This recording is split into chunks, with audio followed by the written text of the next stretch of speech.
for The World Ends With You. I do believe that we have our next runner here in and ready to go.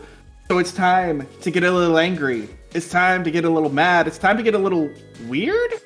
And it's time to see danejerus take on Rage in the any percent vanilla category. danejerus, the floor is yours, my friend. That intro was something else. Thank you, Joker, for that intro. Hello, everyone. I am danejerus. Also, my name is danejerus. I will never stop telling that joke because it's my favorite joke of all time. Sorry in advance. All right, so we're gonna be doing a run of Rage 80% today. On the couch, I have another runner for this game, the one and only Balake B. Hello, Balake. Howdy, howdy. All right, then. So, we've got this opening cutscene that plays through normally, but I have played through most of it, so we're going to get to the end of it. The genesis of this is you wake up out of a cryogenic chamber and you're in the future. Cool. Don't question the story too much. It's going to get weird. So, we're going to start the timer in... I'll give you the countdown off of wide splits. 3, 2, 1, go. So, we start by looking up. And then we look down, and then we hit enter a bunch of times, and hit escape a bunch of times, and we load checkpoint. It's not the most exciting start to a run, but it's how this run starts. Now, here's the weird thing. If you do not have the DLC installed and you load checkpoint, you start that cutscene over. But if you have the DLC installed, when you load checkpoint, you will end up outside. Why does that work that way? I have no idea. It is very weird, but that's how it works.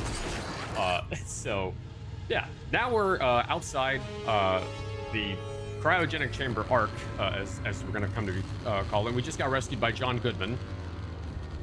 Hey, you! Over here! That is Hollywood actor John Goodman. Yes, that's very weird how that is. Now, fun fact, there's actually a way to skip this cutscene that we have to sit through. We're going to ride the buggy with him again. By the way, this is an id Software property, so you'll notice little Doom guy here on the dashboard. There's a way to skip this cutscene, but it is very difficult to do. I've never been able to pull it off a single time, so we're gonna watch the cutscene because this at least gives us the opportunity to talk through some of the interesting things about this game, like what's the difference between, like, why is it called vanilla? Well, vanilla is called that because it's there's another subcategory called jump fix. We'll explain kind of what the differences are there in a bit. Also, I'm a little bummed. I was hoping he would bug out a little bit, but he's playing normally. Sometimes when you start this cutscene, his head movements will start doing like weird stuff, and he'll start like turning his head at really weird angles. It looks like he's possessed. It's pretty funny when that happens. So, oh, we got bandits. Oh, shoot. Be cool. Okay. Bandits are really scary. They're gonna drive by. Be cool. Don't do anything weird. Okay, just be cool. Bro, don't tell my mom she won't let me drive with you again, eh? Okay, I think we're okay. I don't think they spotted us. I think we're okay. I think we're good. I triggered the auto tracking on my camera. That's fine. That's not gonna hurt anything. So, we just have to write out this cutscene. And again, you can skip this cutscene, but it's very difficult to do. And there's 2 executables for this game. We'll talk a little bit more about this in a minute. But there's 2 executables of this game, and on the other executable, you can actually skip this cutscene just by jumping over the fence near the beginning. It does not work on the one we're running today. And you might say, well, why are you running this one and not the other one? Because for whatever reason, on my stupid computer, running the 64-bit executable is very, very, very, very slow. The game runs the same normally, but the cutscenes, the load screens are like twice or 3 times as long. So add about 15 minutes of load screens to the whole run. That's why we're running vanilla, because running the other subcategory is way too difficult to do that. All right. And realistically, it doesn't save too much time RTA outside of that one skip. Yeah, I mean, it saves more time in game, like once you remove loads, but it adds a ton of RTA time. So, all right, so we're going to engage in one of the main pieces of speed tech that we're going to you're going to be seeing throughout the entire run. We have to wait for Dan to get into place, and then we are going to do something very simply. We're going to run away, talk to him, run away, talk to him. Oh, and you won't just get one more thing. Now, Yep. So everyone has a basically a hitbox for their dialogue because of because of id wanting to make it seem more realistic. They're all doing their normal thing, and then when you leave, they go back to their normal thing and come back, and it skips all of the dialogue they were about to say. Yep. And it's just Now really we go funny to- that if you do that in real life, by the way, like run away from people while they're talking, they get really upset with you. And they say things like, hey, jerk, I was talking to you. So don't do that IRL. But in the game, it saves a lot of time. People get very And as upset you can with see, if you run away. we're flying through the desert. So this is our first big tech outside of that dialogue skip. The game tech. runs, movement tech. The game runs off of Quake engine, so a lot of you who may be familiar with speedrunning may be familiar with circle strafing. It's similar to bunny hopping. It's essentially he builds up a lot of movement momentum, jumps in the air, and then for a frame, as soon as he's about to land on the ground, if he initiates another jump, he keeps that momentum. He doesn't lose it. So we just fly through every level as fast as we can this way. It's called VG3 strafe hopping, and it is very, very fast. Now we're going to play through a little cutscene here. This isn't a terribly long cutscene, but we would like to skip it if we could. And we're going to, this is where we're going to introduce a new mechanic. Now, Balaki, I have a question. What's your favorite room in the house? What room does every house need? Dining room. Bathroom? It was the kill room. We're going to the kill room. That's where we're going. Yeah, it's the kill room. Now, the question is, what's the kill room? Well, the kill room is like the living room, but the opposite. You. Ow. I'm lost. You lost me. Oh, you lost. Okay, well, anyways. So this is where we learn the defibrillation mechanics. So the game actually is very generous in that if you die in the middle of a fight, it will give you the one free resurrect every, is it 5 minutes that it refreshes? 5 minutes, and then I think I can't remember if it's an additional 5 minutes for when you get your upgrade. Because you get to. Well, the upgrade is, yeah, I think it's 5 minutes per refresh or something like that. Yeah. So anyways, this mission that we're doing, we're supposed to kill all of these guys. However, the game is only going to track the last several. So what we do is we just kind of fly through everything here. And then as long as none of them followed me all the way this way, we just have to kill this guy. Head over here. Now I'm going to pick up these nades. I'm going to throw a nade here. Okay, that did kill him. I wasn't sure if that was going to. So another nade here. And that kills everybody. Very nice. And we can leave. That was really good. Yeah, for some reason, the enemies stop following you into the last room, but if they do manage to follow you into the last room, they count towards the kill count. Yep.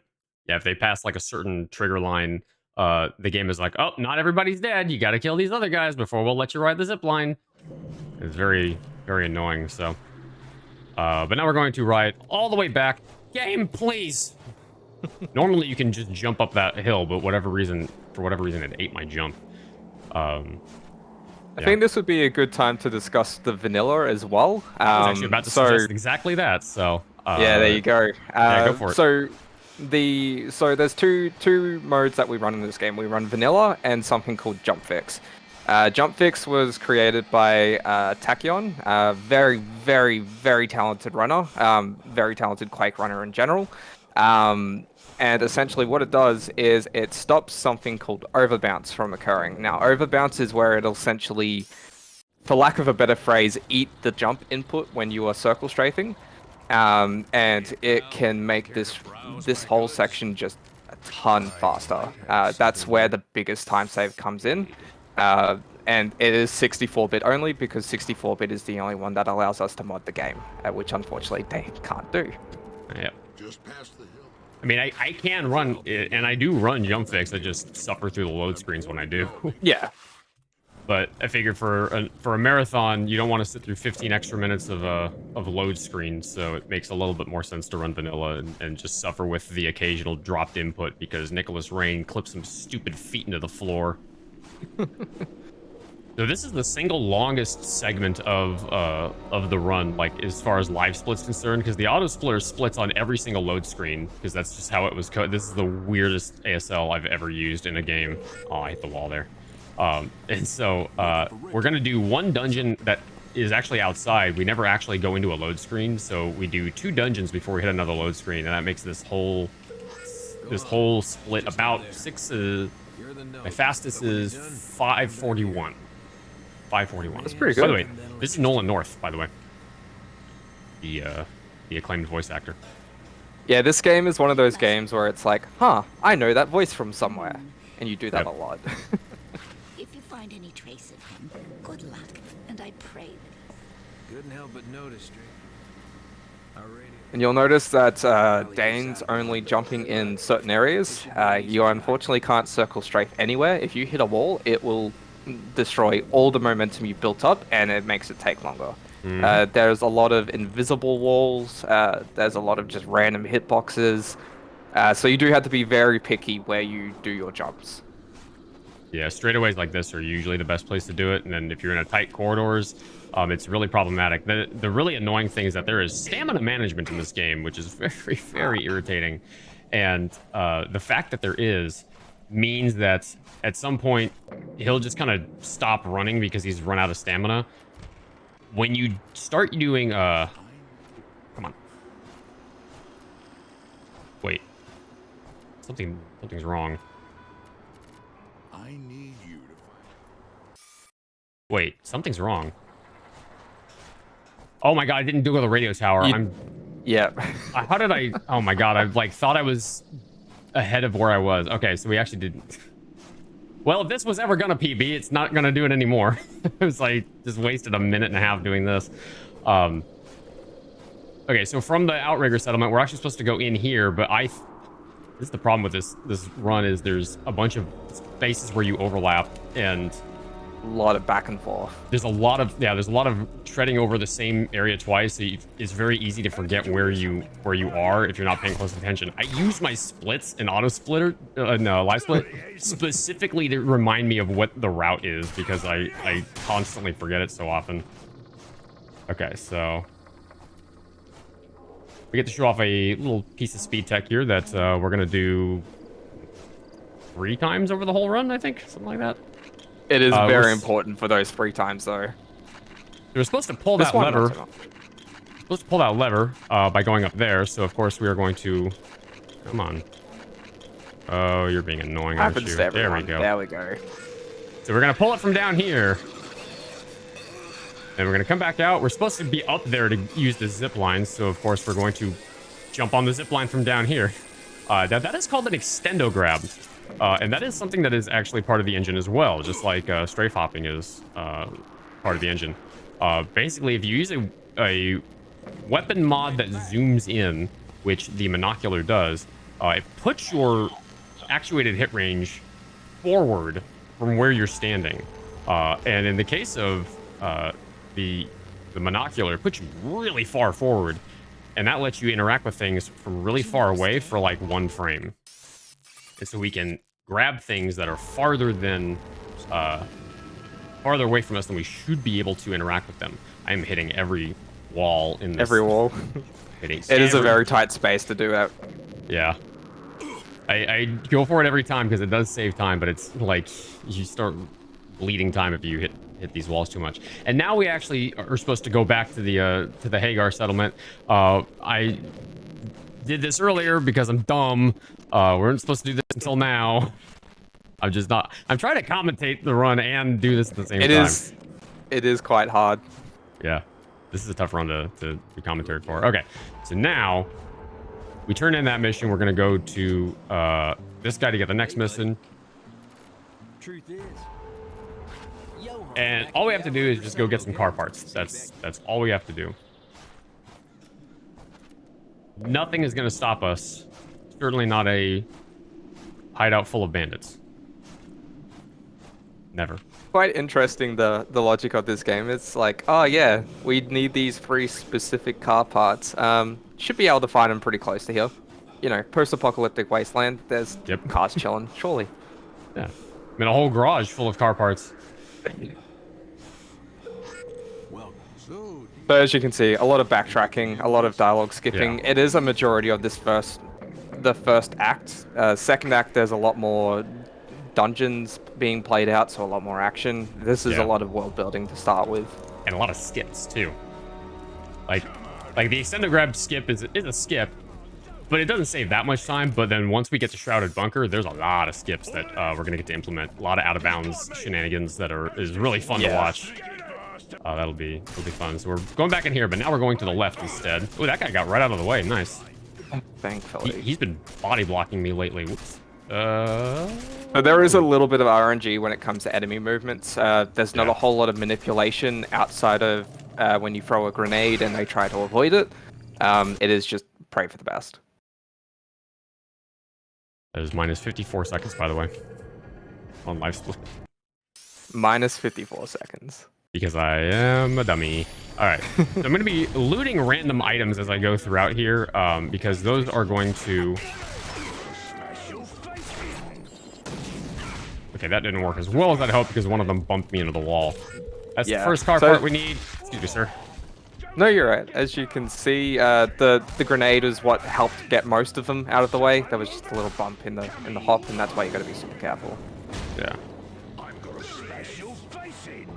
And it's really easy to lose your stamina here because of how little we can actually jump to preserve our momentum without eating our stamina. Yeah, so something that I don't think we touched on too much with regards to how we keep our stamina up. It's a mouthful. When we're doing the hops, when he's on the ground is when it's registering the stamina being used. So what we do is mid-jump, when we start to hear him run out of breath, we will let go of shift and reapply it mid-air. You can't do that as much in here. That was a boss, by the way. Yeah, that was a boss fight. We do run the game on easy because easy is fastest, and on easy, that boss is pretty funny when you just smack him with the fat boys. Take him out real quick. Now, once we get outside, we can bunny hop straight back to the Hagar settlement, but it's funnier to carjack these guys. Just steal their ATV right out from underneath them. It is a little bit faster if you do this without losing your bunny hop, but on vanilla, it's easy to lose bunny hop, and that will be the difference in gaining or losing time here. So I just grabbed the ATV to make it consistent. If I were running the 64-bit, I would probably bunny hop back to where we're going, and that would save about 3 seconds if you don't drop the bunny hop, which I often do. Yeah, it is very difficult to not lose that hop. And a lot of the time as well, again, with the overbounce, it's not even the runner's fault. It's just the way that the game engine works. We wait in the doorway till his dialogue cycles through, and then we can grab the radio. Now, this radio is going to be very useful because it's going to let us fast travel throughout the whole game. Now, we're not going to use it yet because you can only fast travel between 2 different places in this first part of the game. But it's going to help us in a bit once we get to the next settlement. So, I got to get another mission from Dan here. So he's going to give us a sniper rifle, though we are never going to use a single time in this whole run. And even in 100%, you use it 3 times. Oh, you actually use it in 100%? Yes, but you only use it for the for side missions where you're standing very still in one particular spot. It's quite useless in a speedrun. There we go. Even for the extender grab, it doesn't. I don't believe it works in the same way that the magnifying glass does. Oh, really? I don't run 100% because I'm not crazy. Hey, you did it for Rage 2. Yeah. Good enough.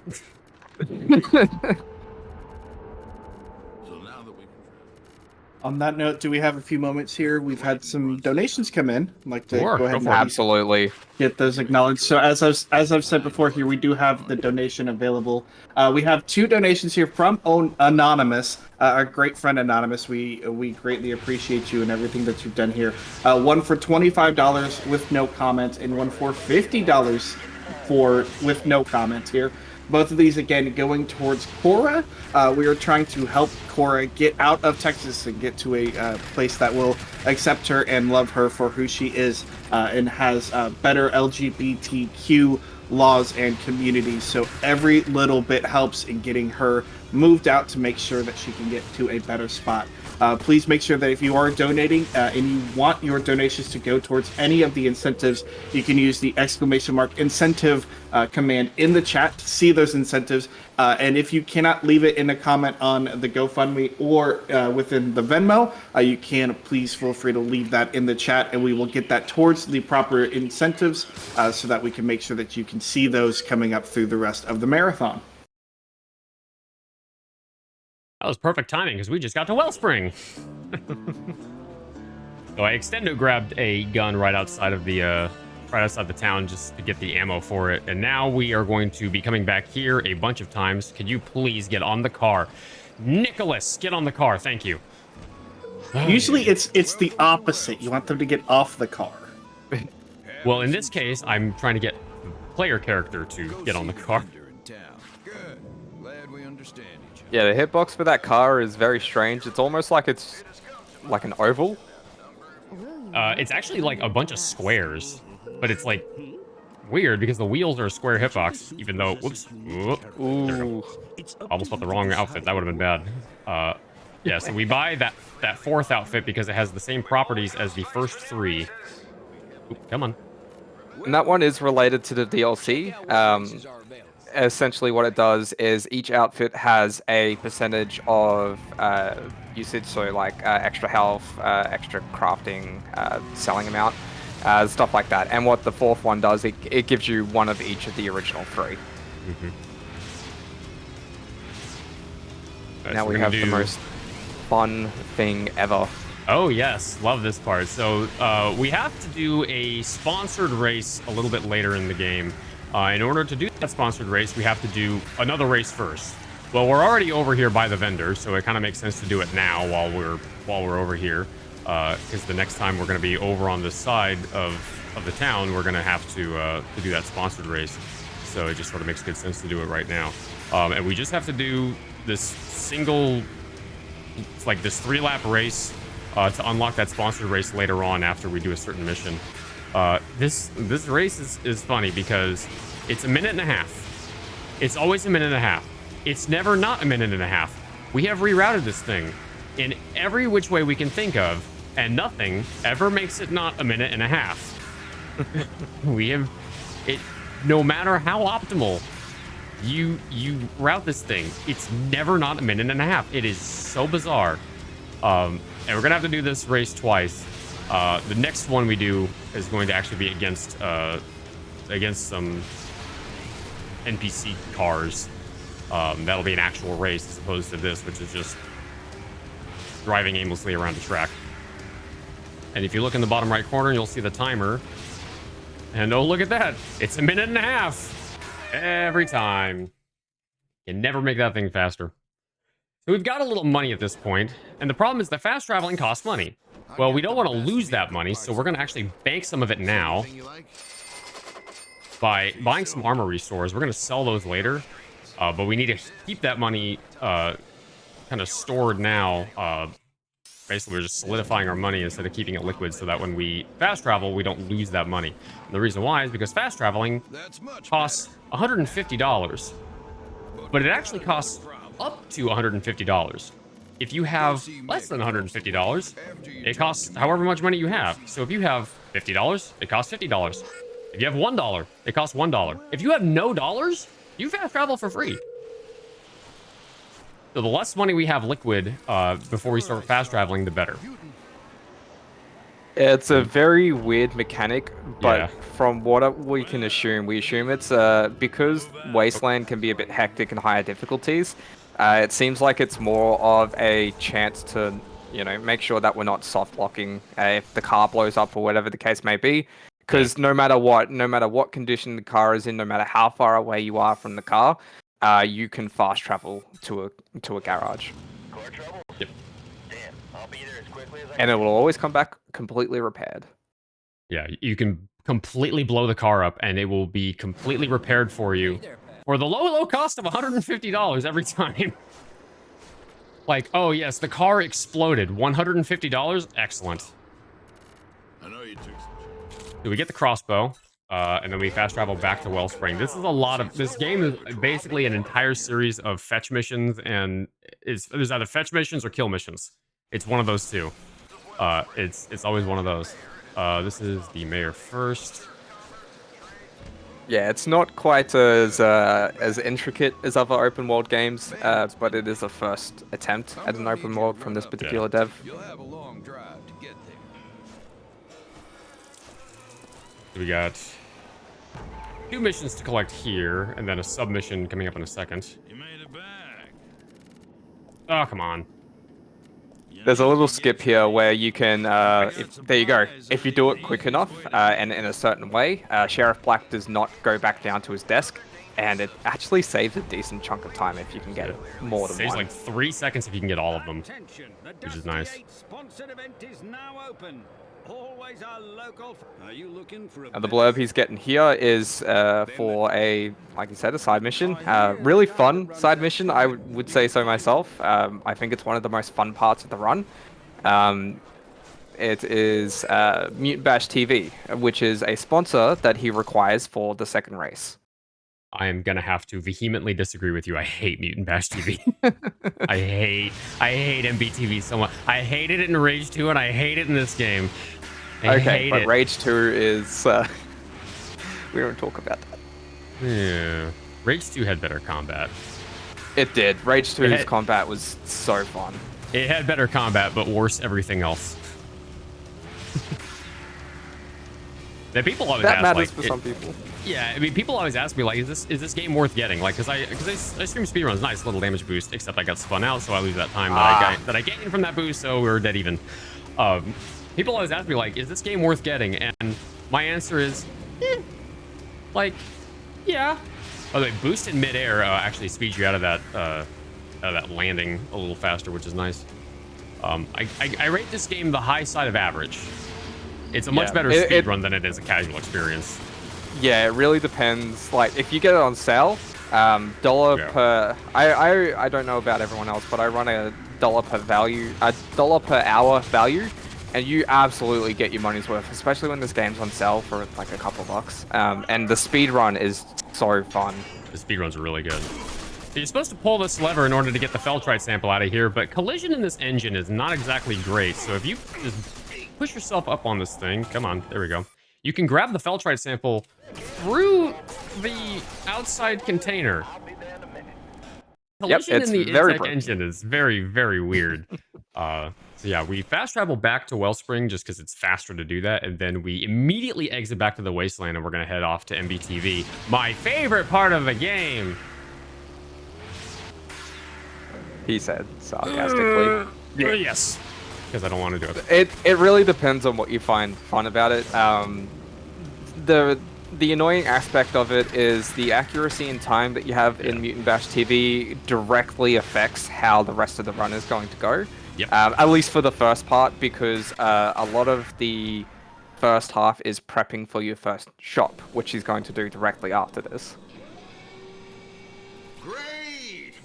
Easiest sponsorship in the Wasteland. There's only 2 shops that you do. The 2 shops are primarily to build up your RC cars, which we will show very soon, and your shotgun shells, which is the most important ammo that we end up using in this run. Oh yeah, we're gonna get a set. We're gonna create a set of ammo that is, shall we say, very, very broken. By the way, Joker, what's your favorite compound word? I don't even know. That's a good question to think about. Because my favorite is jump scare. Ah! Anyways, Anyways. by the way, the correct answer is speedrun. Oh, yep, that makes sense. Yep. So, Mutant Bash TV consists of five phases of multiple waves of enemies, and you're gonna see just how terrible the buckshot is on this shotgun. It's so bad, which is why we're gonna switch to a different ammo type as soon as we can. If you stand on this button to start the fight, it's not Doom 3 bad, but it's still pretty bad. So, next guy comes out of one of these 2 holes, and it's that one this time. all of the spawns in most of this run, in most of this portion, are set spawns. The pipe section that will be coming up is RNG, and a lot of it is just memorizing it and making sure that you're in a good enough position, because the range and spread of the shotgun is very RNG dependent, and if you miss, it does adversely affect how much money you get in the end. But I guess now would be a good time if you've got any other donations. Absolutely. We do have, it looks like, another $50 anonymous donation. Thank you again, Anonymous, for everything that you've done to help out Cora. And again, if you wish to donate, make sure that you use that !donate command in the chat. You can donate through the GoFundMe campaign directly. That is linked through that command. You can also donate directly to Cora's Venmo, which is listed in that command, to avoid any of those GoFundMe fees throughout your donation. Whichever one you feel comfortable with, we've got that option available for you. And don't forget, you can also put your donations towards some of our incentives. If you cannot put it in your GoFundMe or Venmo comments, please make sure to leave it here in the chat, and we'll make sure to put it towards those incentives. We do have a couple of incentives for Fez, for Spyro Reignited. There's a Stardew Valley incentive, as well as the World Ends With You Vinyl Remix, and there's a few more as well. You can use !incentive to check those out.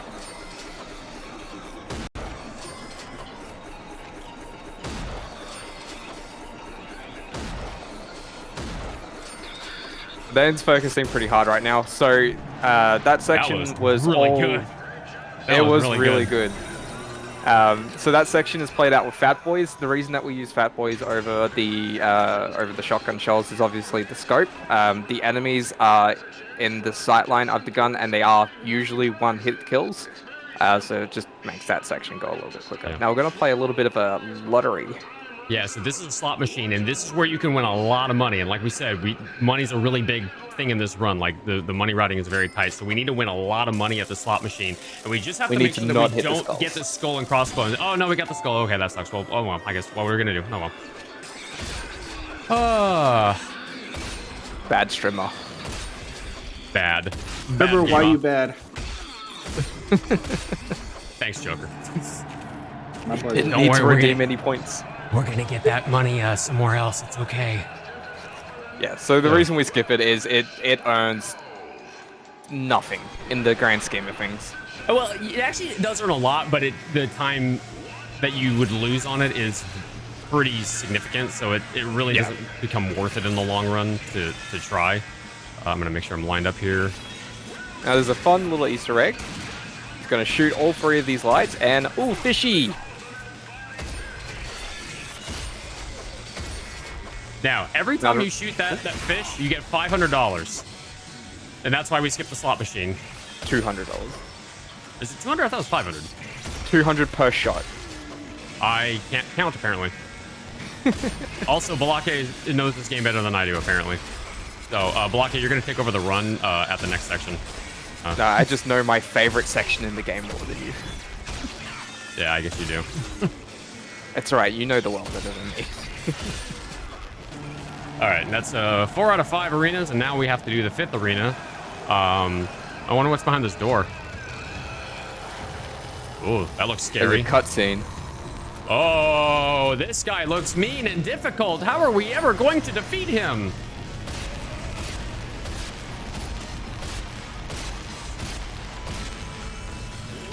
Everyone has their own little setup for this boss.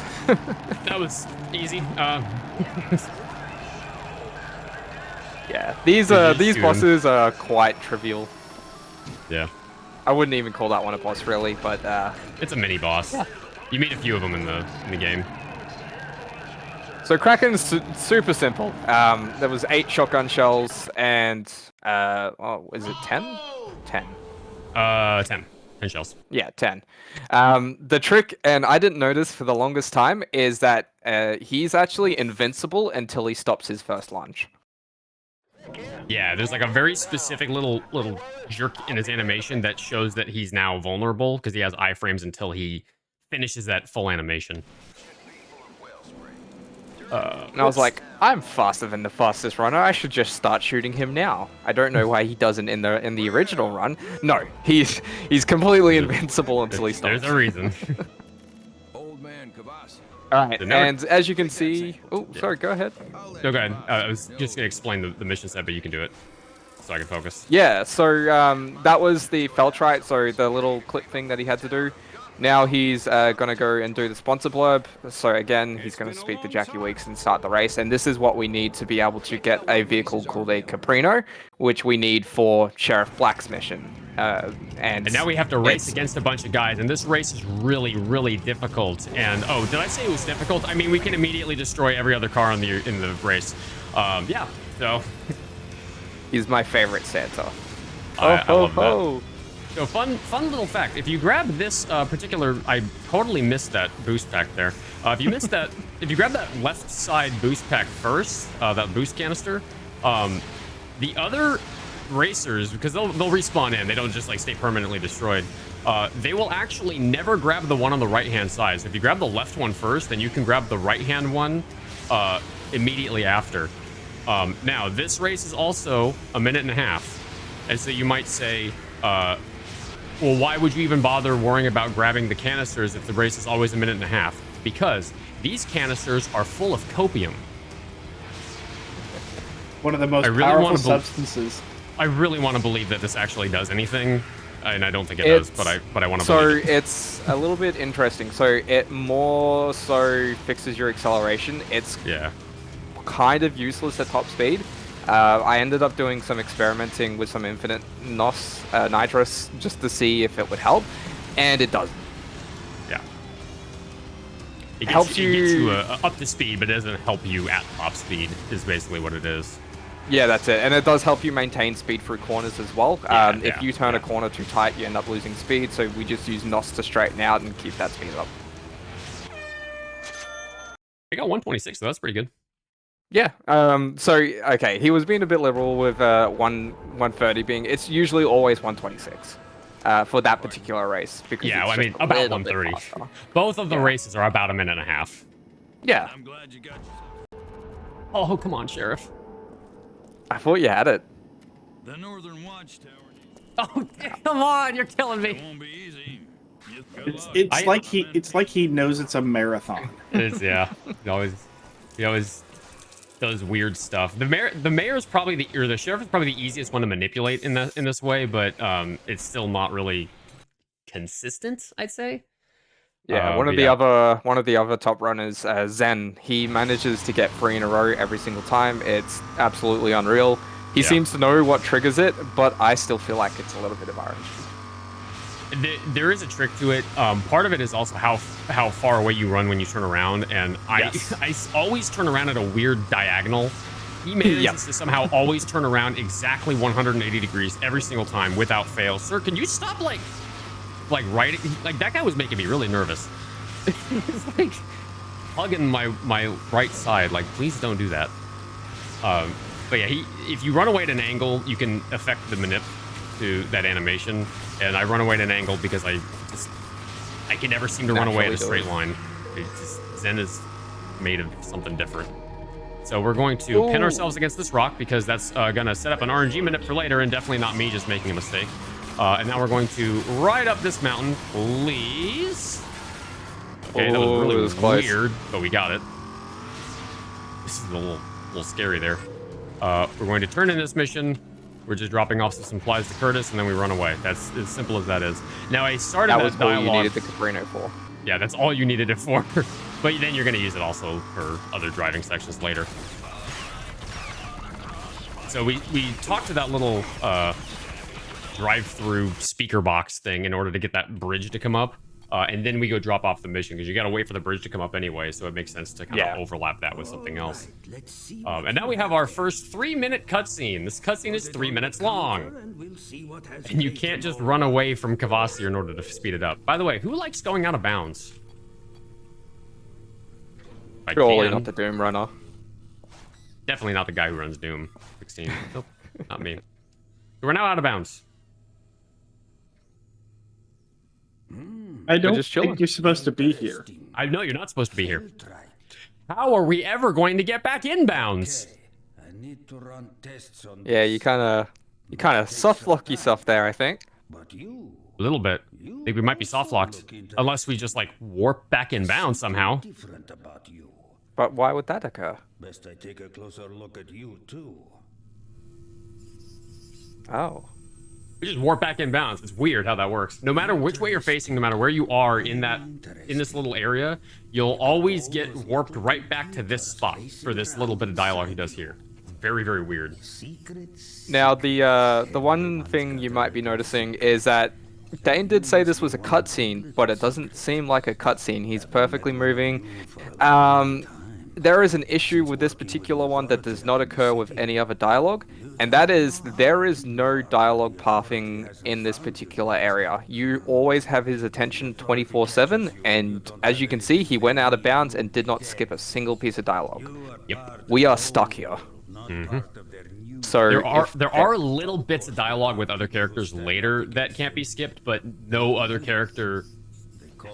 There's no other character that you have to listen to every single piece of their dialogue for the whole segment in order to actually cycle the mission. It's just Kvasir. Kvasir's a bummer, dude. Yep, and it happens 3 times in this whole run. Yeah. By the way, Dr. Kvasir is also voiced by the same actor who voices the Sergeant from Doom 3. You remember the Sergeant. Take your sweet time, Marine. Same actor. This guy with his Russian accent. Just gonna keep doing it all the time. Now, unfortunately, I have to actually have to focus. This is the most bummer part of it. I have to actually focus on what he's saying because there's a point in the dialogue where I have to actually talk to him in order to to get to the next bit of dialogue. Now we've clipped into the button here. This is going to save a couple of frames, not seconds. Frames. Optimal movement. Optimal movement. Normally, you would have to turn to face this button, but if we clip into the button, once we get the mission, we're going to be able to optimally get out of here. I suck at paperclip, so I just stand to the right. Optimal. Yeah, when the mission grab comes up, you stay in the same spot for some reason. Yeah. And we head back to Mick. And then we got to turn in the mission to Black. To Mayor Black or Sheriff Black, and then we're going to do our first shopping segment of the run. So you'll get to see the most exciting part of the run is crafting. Yeah, so crafting is actually a really fun mechanic. We only do it for 2 main things, but there is a bunch of stuff you can craft in this game for a casual playthrough, and it is just super fun. You just pick up this stuff as you go. Alright, so there's no fall damage when you're in a town, by the way. That's why I'm able to jump from the top of the stairs without dying. Okay, so talk to the vendor. I'm going to buy the shotgun extender, and then I'm going to sell off a lot of stuff. Wait a minute. Sell off the rockets too, sell these. Everyone has their own flavor for this, but it's generally following the same path. We're going to buy anywhere between 34 to 36 explosive packs and anywhere between 24 to 28 RC cars. And then the rest in shotgun shells. One thing we always have to make sure is making sure that Dane buys the quick reloader for the shotgun. Mm-hmm. So, I bought materials for 25 RC cars, and now we're going to press the build all button, and we're going to sit here and watch him craft every single car one by one by one. Why it doesn't just craft them all in one go when you hit the build all button and you have to sit here and watch every single one of them, I don't know, but this is the way id Software programmed it. So, Joker, if you got anything to read, now's your chance. I was just about to ask. Fantastic. We haven't had any new donations come in yet, but don't forget, you can use that !donate command in the chat. That will give you the GoFundMe campaign, as well as Cora's Venmo, two options that you can use to donate to in order to help Cora get out of Texas and get her to a place that is much more LGBTQ friendly with laws and communities. That's the main reason why we're here for Corathon, is to make sure that she can get to a spot where she feels much more comfortable and is able to be herself without having to worry about that, without having to worry about the issues that she's now currently facing in Texas. And don't forget, you can put those donations towards our incentives. Make sure you either leave a comment in the donation when you leave it, or in the Twitch chat for your donation incentive if you like to put your donation towards an incentive. And you can see those incentives by using the !incentive command in the chat.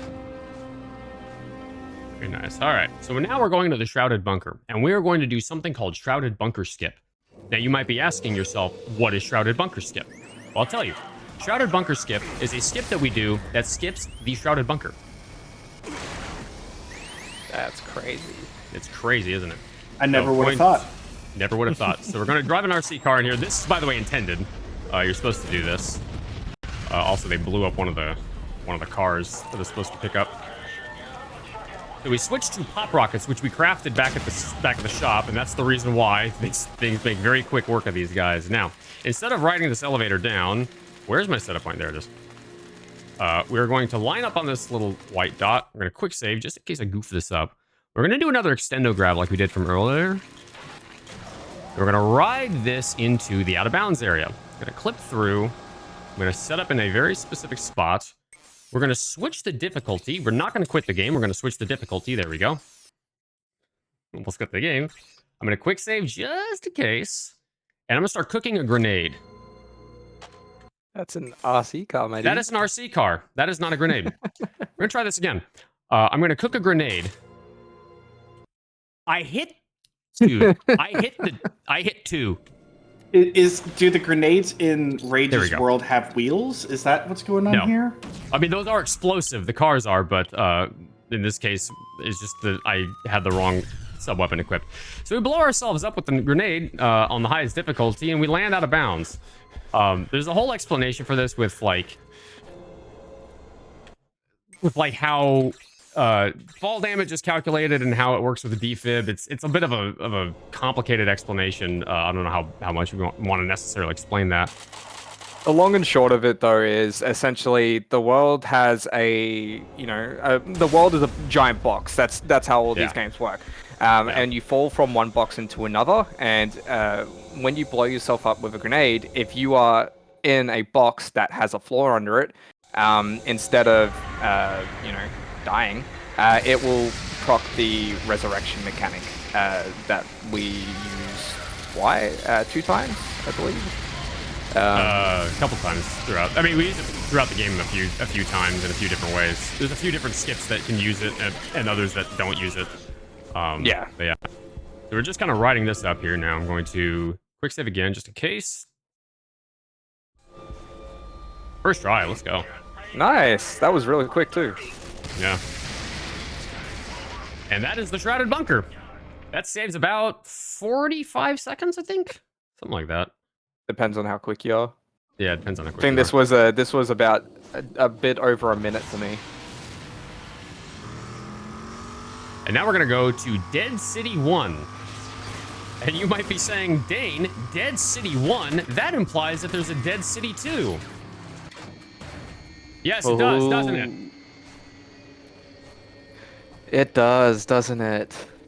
And Dead City 1 is the first major run killer. Your run can die in Shrouded Bunker, and I've had runs die in Shrouded Bunker, but I don't have a lot of runs die in Shrouded Bunker.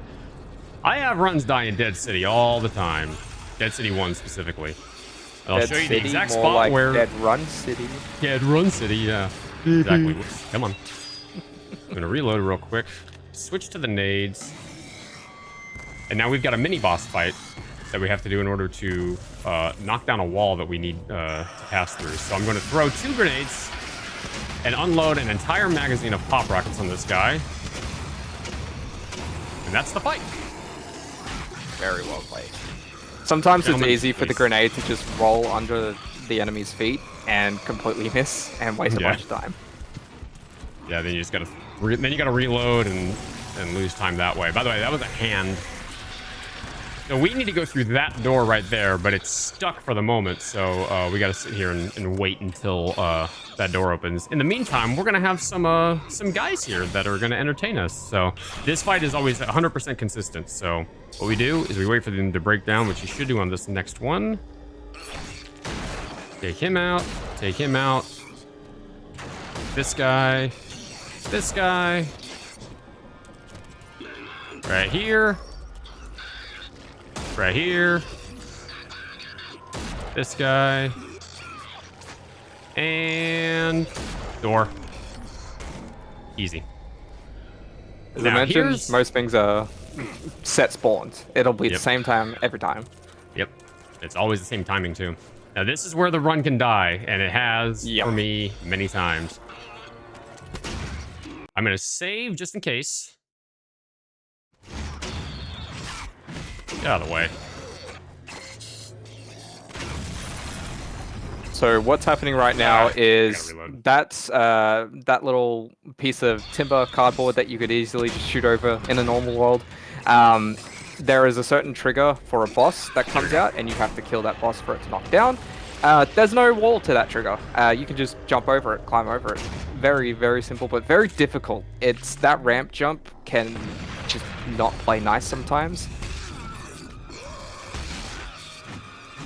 Now we're just gonna wait for a switch to turn on.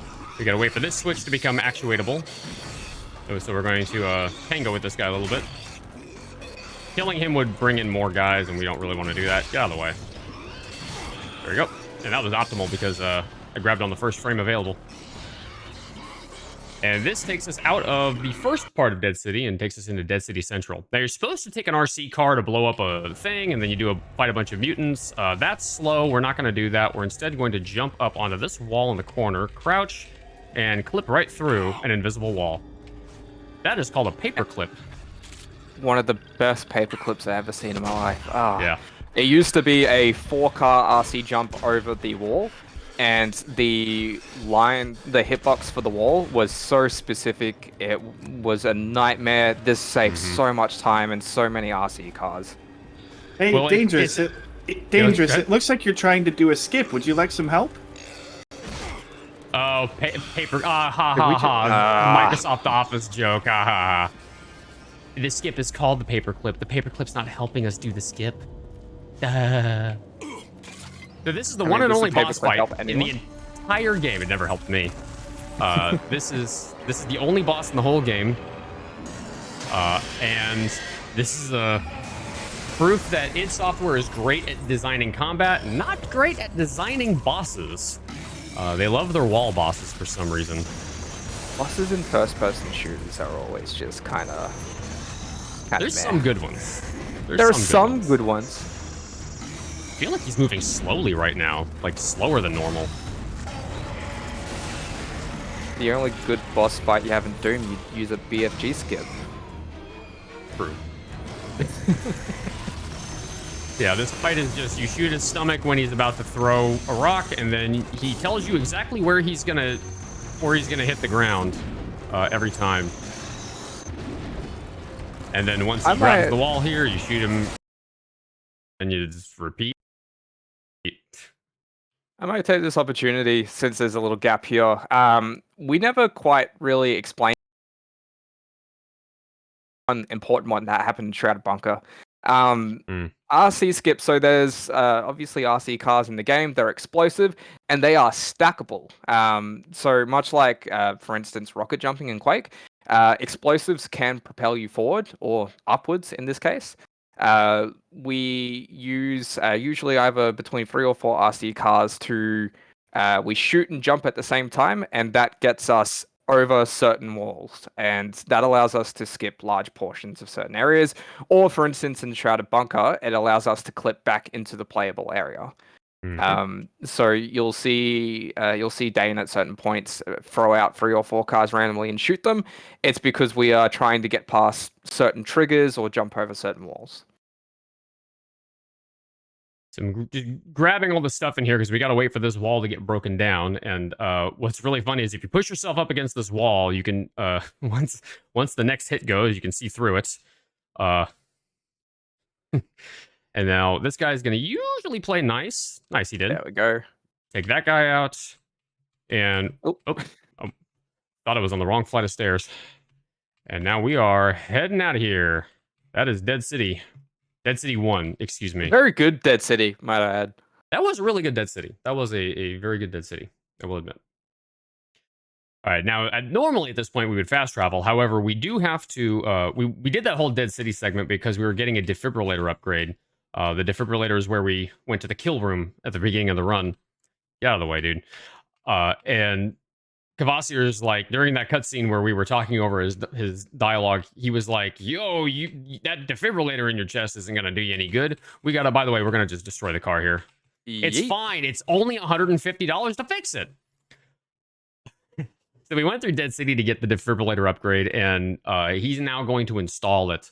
And this is the one piece of dialogue that he actually says that's funny.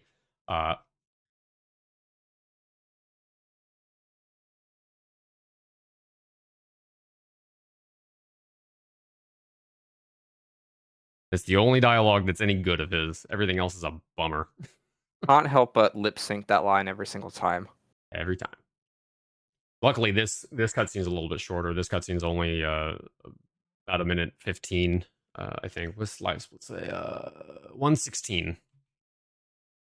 And we don't need to clip into the thing here because he's not going to give us a quest prompt on this cutscene, but the next one he will. So we just have to push this button when it becomes available.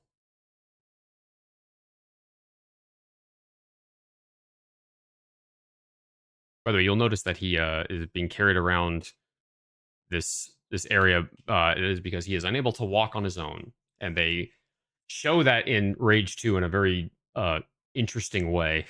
They put him... He rides around another creature, like an Abaddon creature. Very interesting. All right. I remember when I was young, I used to think it was just like he just needed the space and there was no floor under him, so it was like, safety first. And then I played Rage 2 and I was like, oh, how did I miss this? All right, now we go to Massive Run Killer number 2. Oh, there's no game audio. Interesting. There isn't? Apparently not. So they didn't even get to hear the cool line. They could see the dialogue. They can see the dialogue on the subtitles.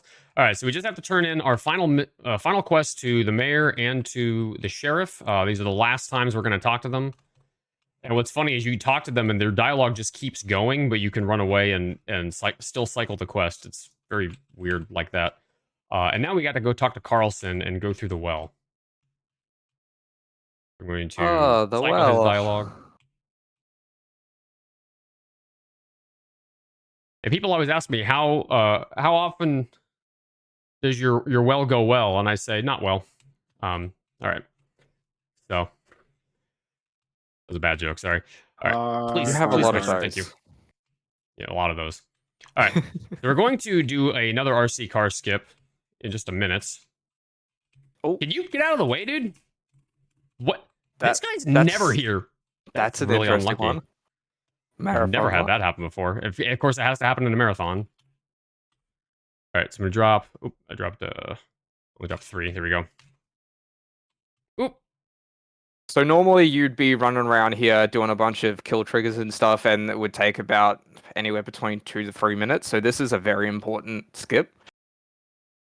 There we go. Yeah, it's not it doesn't save a ton of time, but it saves enough to be worthwhile.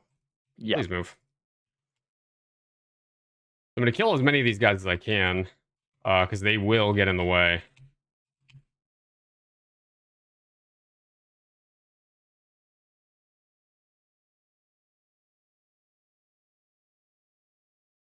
This one is a kill requirement area.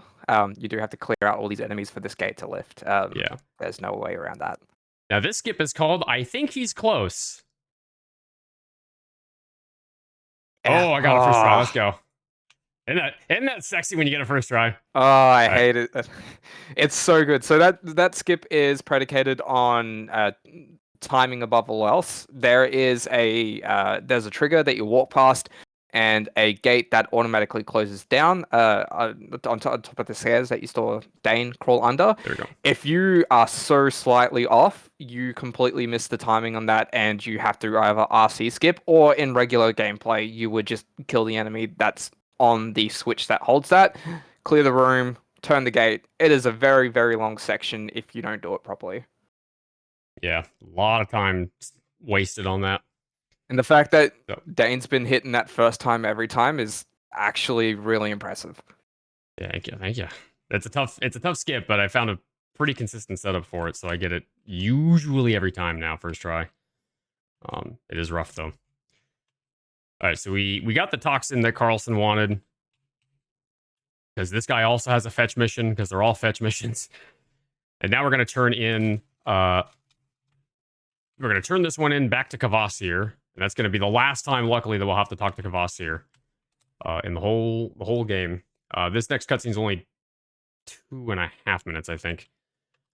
But yeah, while we're writing out, if there's any updates... Oh, did you have another thing? I was just going to say, it gives you the best weapon attachment that you never use in the run. I love the darts that he gives you. Yeah, the darts. So the darts that he gives are like these poison darts that let you mind control an enemy for a few seconds, and then after you say release him, they explode, and so you can send an enemy into like a group of other enemies and blow them all up. It's awesome, but it's incredibly slow, unfortunately. But yeah, we gotta sit through another cutscene with Kvasir, the very last one before we head into the next phase of the run. So this is a time for you to read anything out that you would like to, Mr. Joker. Fantastic. We don't have any donations just yet here, but again, we are accepting donations here for Cora, and Corathon is a mutual aid fundraiser raising money for Cora. Cora is a friend of the community who's looking to move to a place who will accept her for who she is. And due to the anti-trans legislation in the state of Texas, Cora needs help with moving expenses so that she can safely move to a state with LGBTQ-friendly laws and communities. We are putting this marathon on to support and provide for a trans friend in need, and we're grateful for any donations you can provide to help. Please type !donate in chat in order to donate. And those donation options through that command will go through the either GoFundMe campaign that is linked through the command, or you can donate directly to Cora's Venmo as an alternate option to avoid the GoFundMe fees through using that command as well. Whichever option you feel most comfortable with, we have something available for everyone to donate to an amazing cause. You can also put your donations towards our incentives that we currently have. We still have some incentives available for later on tonight and for tomorrow's runs as well. Use !incentive to see those incentives and put either your incentive in the comments in your donation or in the Twitch chat after you donate, and we'll make sure to get that money towards those proper incentives. Excellent. Alrighty. Trying to remember what the dialogue is that starts his next sequence that you have to trigger. I actually lost 4 seconds of my PB because I wasn't paying attention and forgot to cycle the dialogue here. So I've got 4 seconds of free time save. Okay. It's the next thing. What's funny is we're going to do the same thing that we did the first time we came here, where we clip into the button, but you actually have a smaller window to pull it off the second time. Hey, it's when he has the darts pulled out. Hey, Dangerous, quick question here coming from production. Can you check audio through OBS on your end just to make sure that it's coming through properly? I have OBS open and I'm getting audio. Okay. It's registering audio. Okay. I will forward that on. We just wanted to check on that here since we're still missing the game audio. That's unfortunate. Luckily, there's nothing super critical in the audio of the game that you have to hear. Yeah, it's just a bunch of pew-pew sounds. It's some really awkward dialogue that you can still read, so you don't really need the dialogue that badly. God, imagine being a game without subtitles. Blech. Imagine. All right. The last time we talked to Kvasir, we've turned in our last missions to the mayor and the sheriff. So now we are going to be getting all of our missions from Elizabeth Cadence, a one-off character who never shows up in Rage 2 for some reason. Not sure why. Whoop, come on. Oh, come on. So she's going to give us a little bit of dialogue. So I did something a little bit risky there. If you talk to Sally while Elizabeth is talking, you can actually soft lock, not soft lock her, but you can get her to do some like weird things, and you lose a bunch of time. Just skip all her dialogue. Now, chat. Who likes prison? Joker, do you like prison? No, I can't say that I do. You don't like prison? I can't. Well, I've got bad news for you. That we're going to prison. Oh, yay! The next mission is a fetch mission, and it's a person, and we have to fetch a person out of prison because he's the resistance leader. But the story for this game, there's a tyrannical government in the future, and we're trying to overthrow them. That's the whole story. And they've captured the leader of the resistance, the group that's trying to overthrow the tyrannical government, and the tyrannical government, in a very on-the-nose manner, is called the Authority. And the group that's trying to overthrow the Authority is called the Resistance. Subtle like a sledgehammer to the face. Not exactly a Stanley Kubrick production. Not exactly. And if it were a Stanley Kubrick production, we'd be doing 107 takes of everything. Kubrick was known for that. Bunch of room references everywhere. Everywhere. All right. So now we're going to go over to the left. This guy always does that. He always gets in my way. What a jerk. Now, the prison is, by far and away, the most run killer of all run killer points in the game. I have had things happen that killed my run in prison that Zen, the world record holder for jump fix, hasn't even seen. This section is weird and wacky, and hopefully it plays nice today, but I don't expect it will. I expect it's going to do something really stupid just to prove it today in a marathon. Marshall softlock. Marshall did the weirdest softlock one time. I don't remember if we got a clip of it, but I hope we do. I want to find that clip. He had the weirdest softlock. He had like this goofy expression on his face while he wasn't moving. We'll explain the softlock when it comes to. There's a bit of an explanation as to why it happens. But for now, we're going to watch Dane blow up a bunch of... there's a bunch of power stations in here that you usually throw EMPs at. This is your first instance of seeing EMPs in the game. Not even going to bother, because they just take regular damage. 2 shots from the pop rockets is all we need. Yep. This whole section here is a prime... If I had to pick a level for movement and skips in the game, it would be this level, 100%, because it is the best example of how movement can make or break a run's PB. And the skips as well are some of the most broken, but some of the most fun skips as well. Primarily RC based, but... And drops 3 RC cars here and do a big jump over this. Saves about 10 seconds. Whoa! One shot. All right. That section is entirely RNG. Yeah. Now, it's a real shame that you can't hear the audio because this guy's voiced by Steve Bloom. Spike Spiegel voices this guy. Yeah, we've been making all these references, and this whole time no one can hear it. Yeah. So I did a little skip here where you're not supposed to be on this side of the lasers, but if you're fast enough, you can get over on this side. Dude, can you please?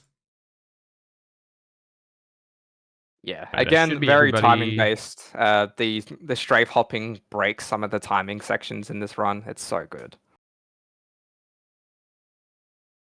Gonna loot these guys for later, and we have to babysit this guy because if we don't, he's going to get hit by this guy, and he's gonna just take a bunch of damage. And while he's taking damage, he doesn't move, nor does he fight back. He's the worst resistance leader ever. So this is where the softlock comes into play. So Marshall has his own way of tracking where he has to combat all the enemies that it comes in his path. It's just what he does. And what can happen is he can sometimes just break. His routing won't start, and he will stay stuck at that intro gate forever. You do have to reload the entire level to get back in.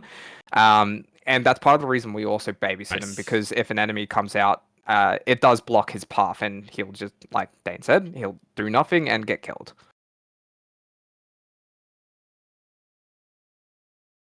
This has been going surprisingly well. This is going really well. Like, this never goes this well. Something's going to happen. The last skip is going to go terribly, I bet.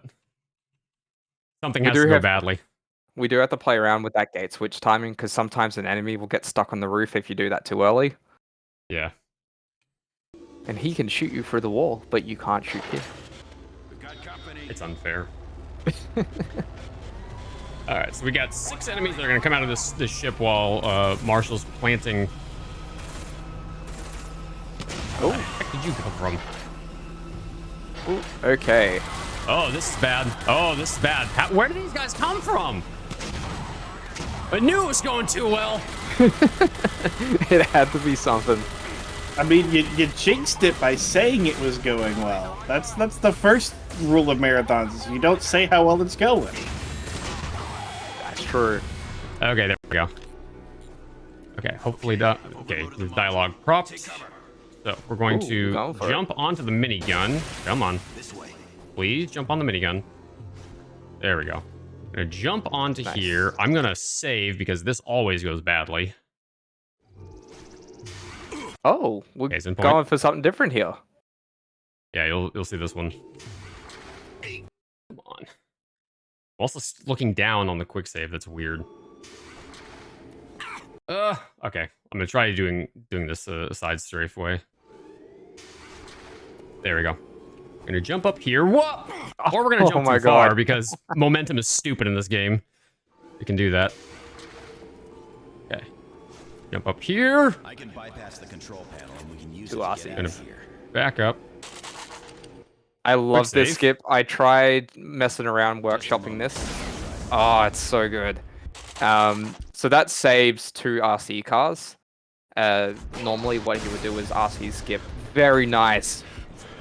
Man, this is a really, aside from missing that jump a few times, this went pretty well. Yeah, that was really good. I gotta wait for the quest to pop up there. If I did that right away, I'd reset the whole thing. So I had to wait specifically for the quest thing to like go ding, and like you can't hear it because the audio is not working for whatever reason, but it made a noise, I promise. That section. No, go ahead. I was saying now we're heading back to Elizabeth to do the next mission with Marshall now at her side. So I can run for my explanation down here because there's so much dialogue skipping. Oh my goodness. Yeah, go for it, because now we're skipping dialogue. Turn around, dude. I was gonna say that Authority Prison is a really fun one because everyone has their own flavor to it. The most optimum way to do it, there is a circle strafe up a set of stairs that allows you to bounce off the wall and use no RC cars. It is incredibly difficult, but it is a swag strat. It looks really good. Oh, it's super swaggy, and I've never pulled it off. The second one is there's an RC skip that you can do where Dane was standing on the rail before he did that jump. If you just angle it correctly off to the side, you can balance RC cars on the railing and use an RC skip to get onto the roof. And as you just saw, the one that Dane did that saves 2 RC cars, it's a really fun one. Everyone has a different way of getting onto that roof, but you use 2 RC cars and you just jump over. It's a really important section for the run because it does, like Dane said, it makes or breaks most runs. Mm-hmm. By the way, I lost 10 seconds on that split because Marshall just refused to turn around for whatever reason. Literally lost 10 seconds for nothing. Animation even when it's perfect, if Marshall doesn't play nice, you can lose time. Yeah. You missed it. Dane did a fast travel from one place to another because he would have had to drive otherwise. We're going to collect an ID drive. Not super important. Another fetch quest. I really don't like the fact that you have to do this quest to begin with. Well, they do it because they want you to go back to where it all began. Literally, this is the very beginning of the game. That's the reason why they have you come back here. It's just a weird, dumb little fetch quest, but then we get to the good one after this. So we got to turn this one in, and then we have to do another series of dialogue skipping that's even longer than the last one. Excellent work. So, it's so broken. It's the most infuriating part for me because this takes so long. Because every time he turns around, guy, if there was a way to manipulate this where he didn't turn around, oh, we'd save like 30 seconds. Maybe not that much, but we need that a lot. And it for nothing else. Any And I'm waiting until they start talking every time, so.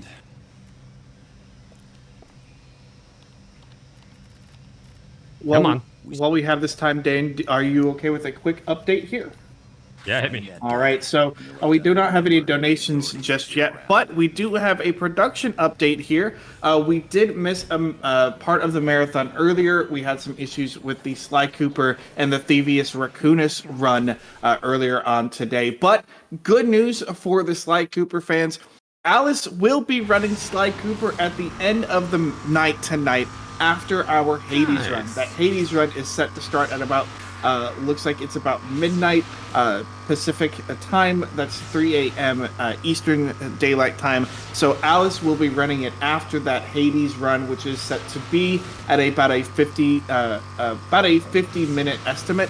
So roughly about 4 a.m. Eastern, 1 p.m. or 1 a.m. Pacific is when Alice will be running Sly Cooper and the Thievius Raccoonus all keys. So big update there. We're happy to get Alice back into the marathon. Nice. Nice little Easter present. Yeah. All right. So now we are going back into Dead City for Dead City 2, because we're going to do Dead City, only this time we're going to do it backward. So we're going to do this whole segment in reverse. Last time we went to the left, now we're going to go forward, because this is where we exited from last time. Please grab the hammer. There we go. Whoa, that was weirdly delayed. Was it the shotgun shot that was delayed? The shotgun shot and the audio on it was delayed. That was really weird. Like, I clicked and it waited 2 seconds to fire, and then the audio came out like a couple frames later. The good thing about this is it's not as painstaking as Dead City 1. It's still a little bit annoying, but it's nowhere near. Yeah, and these doors can kill you. Oh yeah, this door can kill you, by the way. So that's why I'm going to stand back and wait a second before I go through it. For that exact reason. Those doors have a very weird property where even after, so the direct explosion can kill you, just straight up.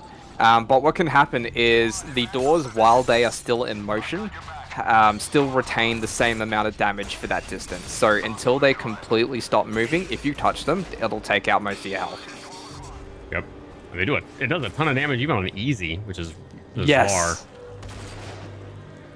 On Ultra Nightmare, it's definitely an insta kill. Yes. It ended it twice for me on my first playthrough. Oh, that's annoying. All right. So I forgot to switch ammo types. So we grabbed some pulse shots. These luckily take out the batteries, the power cells in one shot. So I'm gonna be able to get out of the way. Enemies are being weird today. They are. Of course, it's a marathon, so they had to be weird somehow. And that's the first part of Dead City 2. Now we're gonna go back through this section. You remember, if you were paying close attention last time, you'll notice that this is all the same thing, but backward. The whole thing is just in reverse. And the story-based trophy for this is literally the name Dead City backwards. Yep. It's great. Very nice. It takes out that cell. That cell can be kind of hard to get to, and it's actually not intended for you to take it out that way, but there's some grates. You can throw a grenade down there, or you can shoot it, and it works. So, if it works, yeah, the grates hitbox is really strange. You have to be in a very specific angle to get the shot through. Yeah. I just EMP grenade it because I suck at that part. It's great that they left that in there for that skip. Yeah, it is. Thanks, id Software. All right, so Going to navigate. Yeah, some of these platforms are a little weird, and you have to navigate them kind of specifically to get over them. But yeah, that is Dead City 2. Dead City 2 doesn't kill runs nearly as badly as Dead City 1 does. Dead City 1 can totally destroy a run. By the way, that was a gold split. Was it really? That was a gold split by less than a second, but it was a gold split. All broken down. No worries, I'll be there in a minute. This is the end of our time in Wasteland 1. We are now going into Wasteland 2 from this point forward. There's 2 Wasteland areas. You can travel back and forth between them after you unlock the second one. And so I'm going to wait for... You have made one. Don't worry, the names are dialogue. definitely way more creative than what Dane is saying. They're not Wasteland 1 and Wasteland 2. It's Northern Wasteland and Eastern Wasteland. Yeah, whatever. But think of them as Wasteland 1 and Wasteland 2. Yeah. This dialogue's not skippable for some reason. You can skip the beginning of his dialogue, but then it starts again in a spot that is unskippable. It's very weird. I was waiting for a word there to be able to skip this the rest of that dialogue. Excellent. And now we get to fast travel. We get to travel to the Eastern Wasteland, since apparently that matters here. And that is This is a cutscene that is always 1 minute and 22.65 seconds every single time. Wow, you timed the millisecond. Well, it's live split times it. Glad you decided to join Not us. me. We're probably just But it's always a minute 22.65. You can't ever speed this up. So we just sit here and look at Marshall's magnificent Widow's Peak. It's a real shame you can't hear the audio because Steve Bloom has really got a great voice. Excellent actor. Someone mentioned, Happy mentioned in the chat, hopefully we get more of that sweet, sweet, dangerous voice. I agree. I'm just sad that we're not getting danejerus today. Oh, it's Rage. It's not Fashion Police Squad. I do have a quick question though. Do we have enough time that I can acknowledge another donation here? Absolutely. Yes, you got time. Go for it. All right, and again, we want to thank you, Anonymous, one of the best friends that marathons, donation marathons can have. Anonymous left another $50 donation. No comment, no incentive, but again, Anonymous, thank you so much. Thank you to all of the donators here so far for helping to push forward this marathon and making sure that we can get Cora to a better place and get her out of Texas to somewhere where she feels comfortable and where she feels happy. So thank you again, Anonymous, for that donation. I'd just like to Thank you, point Anonymous. out that I just had the stream catch up to Dane sneezing, and you can't escape that eye tracking. Yeah, I turned it on by accident at the beginning of the run. That was really smooth though. I like that. I hadn't seen that in action yet. Yeah, I usually keep it off, but I managed to accidentally turn it on because it responds to hand signals for some stupid reason. So we're gonna do a little thing here where we crouch down in this corner, and we're not supposed to be standing here, but if you crouch down and you push up and left, you can stay in this spot, and you can see it from this angle. Push us out. And now we always ask Marshall for a piggyback ride. Yep. We always ask him for a piggyback ride because we just have to wait for him to get into position to start this. Introduction for our new... There we go. We have to wait for him to do his little dance here. Okay. Give some dialogue, and now we're going to be getting missions from a guy named Redstone. Redstone, by the way, is voiced by the actor who... He's in Skyrim. I forget the character's name, but yeah, he voices the Stormcloak, like, second in command. We're going to... start his dialogue, but we have to, there's part of it's unskippable, and while we're waiting for the part that's not skippable to cycle through, we're going to grab that bobblehead to sell, and we're going to do the next bit of vendoring here. Now, this is Janny, and Chad always seems to really like Janny in like, my chat. I'm not really sure why. I don't know. One of those things, I guess. Anyways, we're going to sell a bunch of items that we don't need. Yeah, so this is the second of the 2 shops, and again, very important to make sure that we are buying the right stuff. It is pretty easygoing once you realize what the buys are, but the menus actually change, so you can't rely on muscle memory from your first shop.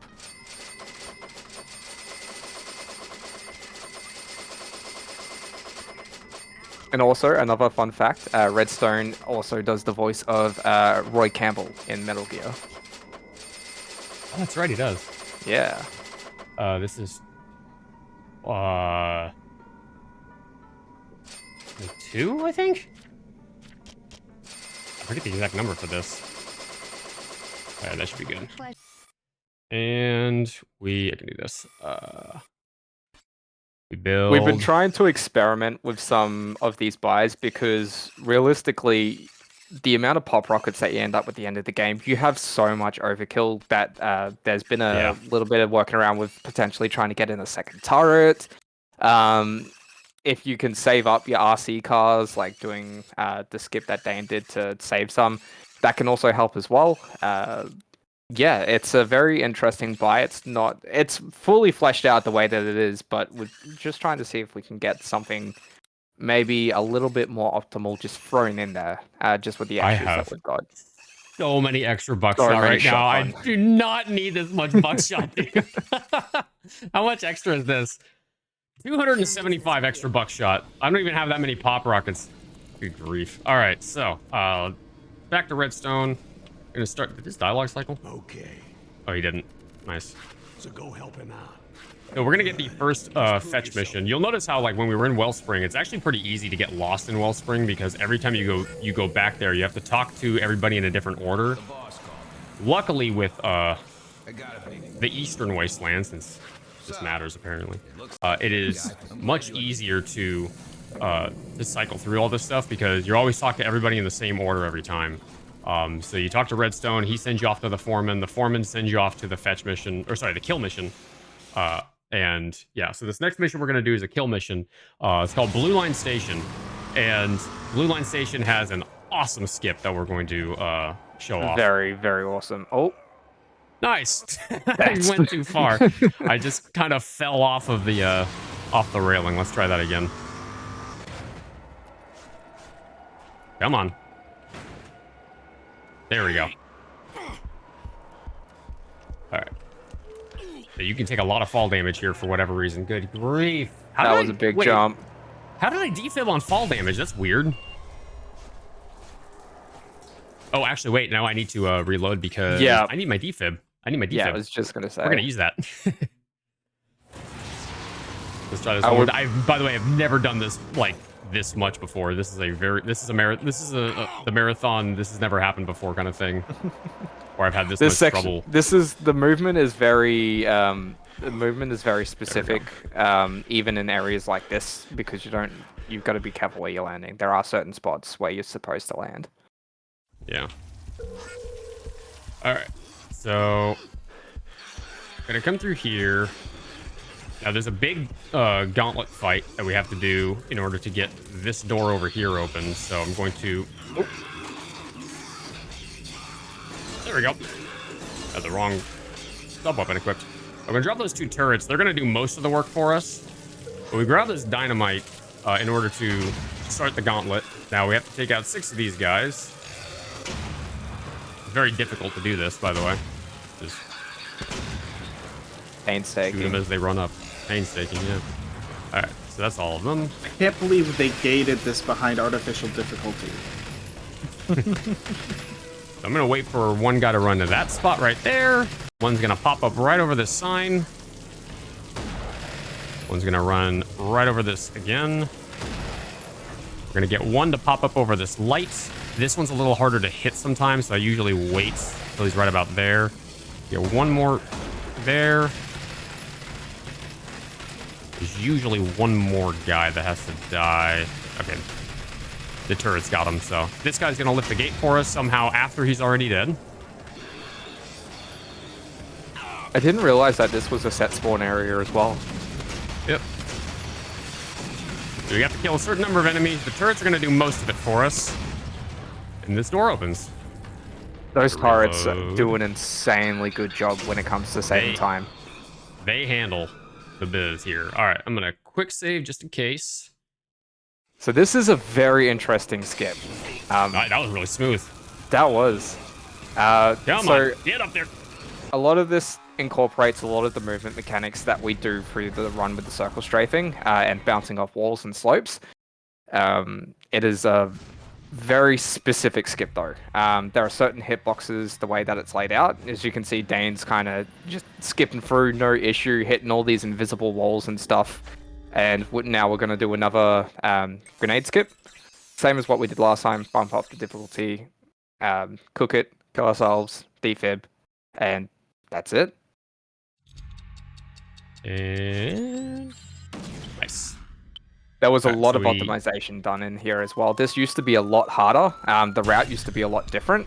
Then we discovered, Zen and Tac discovered the grenade skip, and it's been forever altered. I almost quit the game again. That would have been bad. All right, switch the game difficulty back to easy, so we don't take nearly as much damage doing this. I'm gonna quick save one more time because this jump can sometimes be weird. Okay, we're good. It can. Nice. This fall damage makes no sense. You take more damage on that first jump than the second one. Makes 0 sense. And we grabbed that dynamite at the beginning before we started that gauntlet fight in order to begin this section. Whoa. I'm gonna drop a turret. Trigger the dynamite, drop another turret. This guy takes 4 pop rockets to kill. Okay. This guy also does, but it's a little harder to hit him because he's far away and he's mid-animation by the time you get to him. Now we're going to get one guy spawning up here, one right here, one through here, one more up here, although his timing is usually a little weird. There we go. One more here, one more here. That should be enough. And now this door is going to open. Nice, thanks for the damage boost. And that's the blue line station. That was incredibly smooth. That was almost a gold split. This is a fast travel spot. Surprised it's not. I hear you. On the way. It was almost a gold, but not quite. It's still a little... My actual gold is really going to be tough to beat. All right, so we're going to turn in this mission to Redstone. He's going to send us off to another mission called Gearhead Vault. Now, before we actually go back to Redstone, we got to turn the mission into Foreman because he's actually technically the one that gave it to us. And now Redstone's going to give us the next mission in Gearhead Vault. Now, for any of our Russian speakers in chat, you'll appreciate this. This next split in my live split is called Sukamla. Or if you play Counter-Strike. You'll see why. Or if you like Counter-Strike, you'll see why in a minute. The Gearhead Vault is through this door, the management office, right here in the vault. Now the enemies in here are... Oh, you can't hear the audio, that's right. They have very thick Russian accents. So, it's comical actually how their accents sound. So I do like this skip. This skip is pretty fun. We're gonna do another RC skip here. Hello? There we go. Gonna drop 3 RC cars. Oh, almost. Now, the reason that he's doing this is because there are a lot of enemy triggers in this, unlike other levels. The area that he's in right now, there's a trigger just to his right. Like, just then, he would have spawned a bunch of enemies. Doing this skip will stop a bunch of enemies from spawning in and activating fire gates. And then there is a second one that we do that is a similar situation that stops a bunch of enemies from spawning in and spawning fire gates. Most areas have an enemy trigger, but this is the main one where we can actually skip those triggers. Why is it not working? I don't understand. Are you sprinting? No, I don't usually sprint. I don't usually need to. Usually just scroll and shoot. Let me drop another car. Yeah. There we go. They don't have to do that, but yeah, so there's supposed to be a fight here right now, and there's another fight through here, but if we drop 3 more cars, this would have a fire gate normally, but we can run right through. Now, this next part is a big pain in the butt. There's a trigger line that starts a fire gate, but we can jump through it if we're fast enough. Almost. So, like with the well, It is completely There we go. timing based. The circle strafe just breaks it. There you go. Second time's the charm. Yeah. Come on. So this fetch mission was to get this, and now we can head back.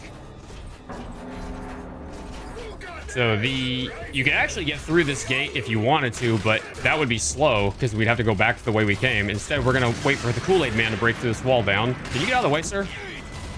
Get out of the way. Dude, get out of the way! Oh no.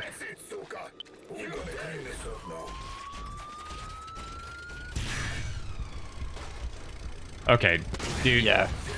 There you go. Please. Lord, man. Unstoppable force versus the immovable object. Yeah, basically. Although I would hardly call myself an unstoppable force. You seen how many mistakes I made in this run? I've made so many mistakes in this run, though. It's such an easy run to make mistakes in, though. Yeah. Oh, it's It is a very run. fragile run. Yeah, you said that Yeah. earlier, and it just made so much sense to call it fragile. Yeah, Zen actually is the one that called it that initially, and I was like, that is like the perfect word to describe it, because this run Zen can has a die huge brain. anywhere. Yep. Yeah, Zen is a much bigger brain than I am. So now we are going to the power plant. In this whole Gearhead Vault segment, we learned that we learned that somebody betrayed Redstone. It was the Russian guys, something. I don't remember. The storyline doesn't matter. Trust me. You're not gonna care that much about it. But we have to head off to the power plant. So this is a time for Joker. If you got anything to read off, now's your chance. All right. Well, I first do want to welcome in our raiders from Matoy. Appreciate you joining us in here. You are catching us here at the I'd say the tail end of Danejerus's Rage run. It's been a fantastic and it's been a fun run so far. We really appreciate you, Danejerus, for joining us. Do not have any donation updates just yet, unfortunately, but I can at least let you know that Corathon was put together as an impromptu event and could not have been possible without the help of the volunteers, runners, and most importantly, you, the viewers and donors. We appreciate any and all support that you can give Cora in her time of need so that we can help someone move to a place that will respect and protect marginalized communities. Make sure to type !schedule in chat to see what you can look forward to for the rest of the weekend. And in addition to the amazing cause, you can type in !incentives in chat to see our open incentives that you can make happen with your donations. And we do have a few options for donating. You can check those through the !donate command in chat. That will link you to the GoFundMe or Cora's Venmo directly so you can donate and help out Cora and make sure she can get to a better place. And it looks like we just had a really big skip there. Yeah, so that skips a humongously long cutscene that's probably like 2 minutes or so. That skip is pretty goated. So take out those two guys. It's like a 5-minute skip in total, right? It's about 5 minutes in total, yeah. Yeah. So that skip, in that cutscene that we skip, this guy would be taunting us, but of course he is a little bit trivialized. And so that's about a 5-minute skip that we just did. Now we go through here. We're gonna kill this guy before this guy does, just to speed up time a little bit. And now once we get through here, by the way, the power plant is really fast because we do that big skip. There's another skip up here, but it's actually not faster to do it. It's actually faster to just do this inbounds. So I dropped those 2 turrets to auto kill like everybody that spawns in the one spot. And I'm just gonna throw a bunch of pop rockets over here, take these guys out. Somebody's alive and is holding up the wave.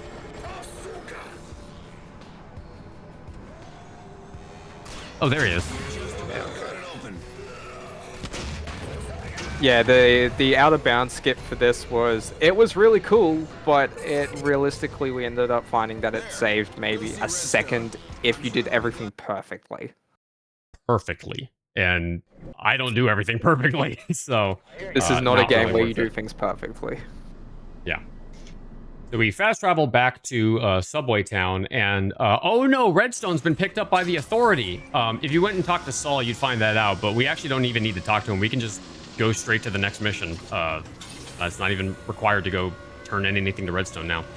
So we've got a couple of missions left.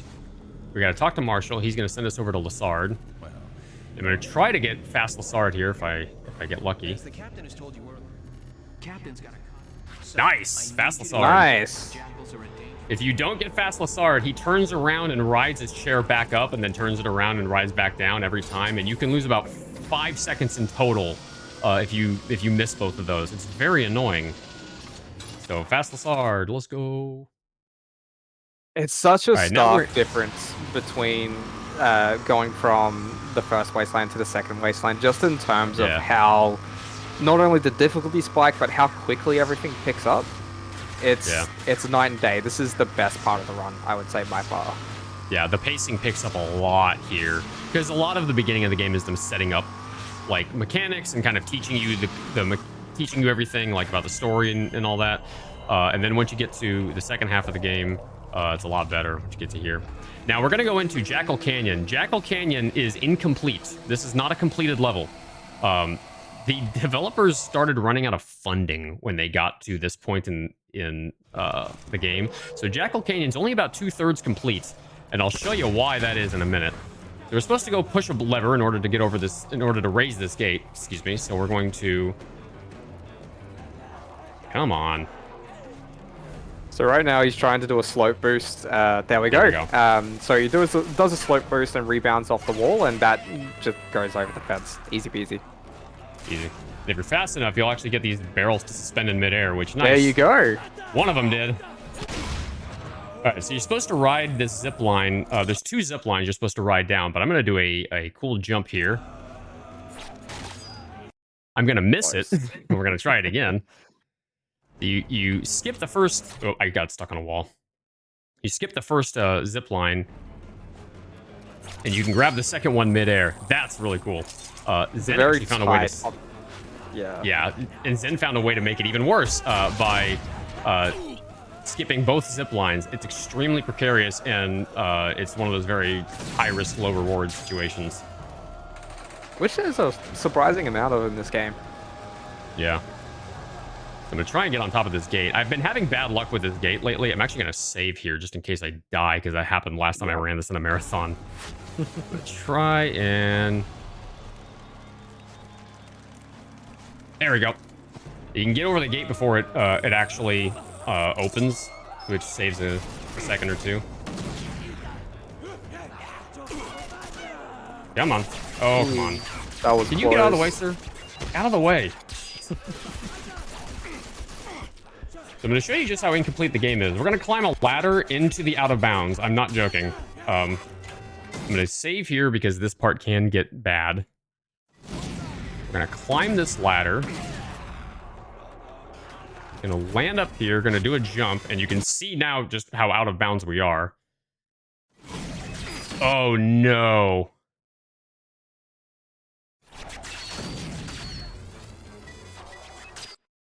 Right, okay, at least it's not soft locked. Yeah. Uh-oh. Okay, hold on. I gotta tap backward a little bit. I gotta reset this up. Okay, let me resave here. Oh, first try. Very nice. I might not have landed in the right spot though. I think you are. Oh, I did. There you are. All right, let's go. That is a very tough skip, and I managed it first try. I think this is like the second time I've ever gotten a first try in a run. So by doing that, we skip scaling the whole thing all the way down to the bottom, which takes a little while, but also we're seeing those explosions happening behind me. There's a bunch of those on the way down, and the idea is that you're supposed to like hide into these little side areas and deal with the enemies while those explosions are happening. This skips all of that. The timing is a little tight, and it's kind of tricky because it requires jumping on a very, very narrow little ledge. But if you do it, you can skip that whole thing, and that saves a good chunk of time. Now, I'm not going to jump at all until I get onto the bridge, because if you jump there, you can jump just over a wall and go out of bounds. That's how well put together Jackal Canyon is. But that is Jackal Canyon done. So now we only have 2 missions left for the whole game. Just 2 more missions. Oh. When you manage to go so fast that the game pauses instead of cycles the menu. Yeah, it's a very weird menu. If you so when you're in that menu, you have to press the escape button to exit and get to the menu of whether you want to leave or stay. And if you do it too fast, it'll just pause the game for some reason. I'm going to skip everybody's dialogue here by coming up here. I'm going to grab the schematic here from Portman. This is going to be pretty critical in the final fight. By the way, this guy's voiced by Phil Lamar. I'll give you the explosive charges. Good. And the authorities... Samurai Jack. All right, and now we are going to go blow up a bridge. Sort of. Kind of blow up a bridge. There's explosions on a bridge. Let's just put it that way. Now, the intended way to do this is you're supposed to ride through a really long canyon sequence. You're supposed to lower a bunch of gates, take out a bunch of enemies. It takes about 1 minute and 10 seconds total to get to where you're going. It's annoying. We don't like doing it, which is why we're going to instead do something better. We're going to park the car right up against this wall, to jump onto the wall, save. I'm going to do a circle jump and jump over the gate. And that skip's going to have through that canyon, which is so nice, because that canyon sucks. I was worried then. Sometimes you can get stuck in the hitbox for the gate. Yeah, which I did, but managed to wiggle out of it. So we just have to wait for the explosions to happen. So once this one blows up, we can fast travel. And now we just turn in this quest and we can do the last mission of the whole game.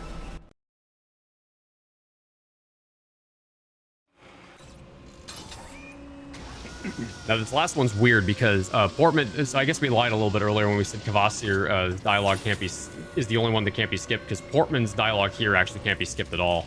It's the only other one that that is like that. We're going to talk to him to start his dialogue. We're going to talk to Marshall just to cycle the first bit of his dialogue, because we're going to have to talk to him again in a second.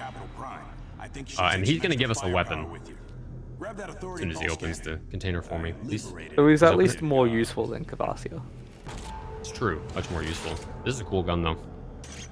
This really is from id Software, who made Doom, and of course, every id Software game has to have a BFG in it, and this is the gun that has the BFG in it. Yeah, so it's an interesting implementation. It's not a BFG normally, it's just a minigun normally, but there's an alternative round that you can use that's a BFG round. And you only get to use it in one area. One last mission for you. For whatever reason, Marshall was like not moving again. He did the same thing back in Wellspring. And wait for his shoulder to do a weird thing, and then we can talk to him. Cycle his dialogue there. But if you are successful at raising them, take this. And we are off to Capital Prime. In my splits, this is called Liberty Prime, because I think that's really funny to make a Fallout 3 reference in my rage splits. It's the little things. It's the little things. So we head to the Eastern Wasteland again. This is the last time you're going to see this wasteland, because we're going into the very last area of the last mission. Because once we get through that once we push that last button, that's going to be it. So please move, sir. Fun fact: when I was playing this casually, I got through here with very little health, and I was like, "Oh my god, I did it! I'm alive!" And this guy over on the right blew me up. right as I said it, I was like, "That's an instant karma moment." If you look at the clip, I just look very sad after that moment. And also, the Capital Prime has my favorite skip in the whole run. Shrouded Bunker skip is my second favorite skip. We haven't seen my favorite skip yet, and my favorite skip is actually the very, very last skip. Unless you count like a really small, like 2-second skip that's just like a jumping over a gate early. But the last laser skip is my favorite skip, and it's the very last one we're gonna do. That saves about a minute. So I'm going to park the car outside and head on in. It's kind of weird. If you try to buffer the inputs in the load screen, they don't always buffer correctly, so I have to kind of tap forward a few times in order to make sure it buffers properly. Yeah, it does the same for autosaves as well. Yeah, yeah. So navigating through here is kind of a pain, so I'm not really going to jump too much until I get to here. Wait for that guy to get out of the tunnel. Take out these two. Now, if you're fast enough, you can see these guys spawn in, and I missed the jump, so no big deal. And we're gonna do something called Vega Skip. This wasn't originally called Vega Skip, but Doom Runners decided to come in and start running this game, and we named it Vega Skip. I'm gonna drop 3 RC cars. And this is Vega Skip. We call it this because of Doom 2016. If you've played Doom 2016, that'll make sense. If you haven't, that won't make any sense. There's not enough time to explain it, really. But yeah, we have to kill 10 muties here. There's usually the first 5 come out of this side, although it is a bit RNG if they do or not. Of course, Marathon, one of them had to spawn back there.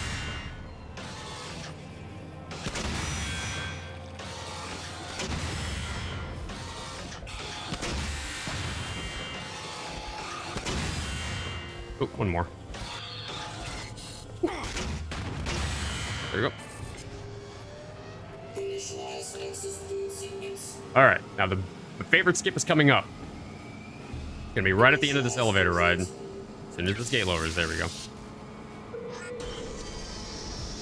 So the ID drive that we got earlier is what we just plugged into, or is what we're supposed to plug into a thing up here. We're not gonna do that. We're gonna skip that entirely. So we got 2 mutants that are gonna spawn out of here. One through here. One through here. Now I'm gonna line up right on this spot. I'm gonna drop a quick save. And this is laser skip. Oh no. So close. Try one more time.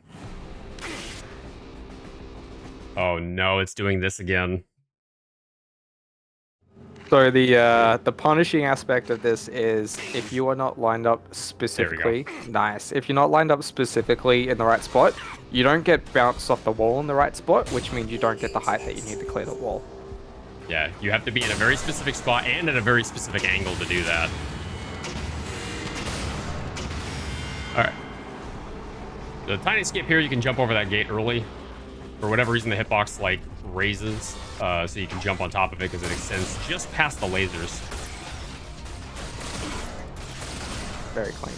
And now we are headed into the final boss fight. I say with heavy air quotes. By the way, I have to craft the authority augmenters. These are going to be important for this last fight.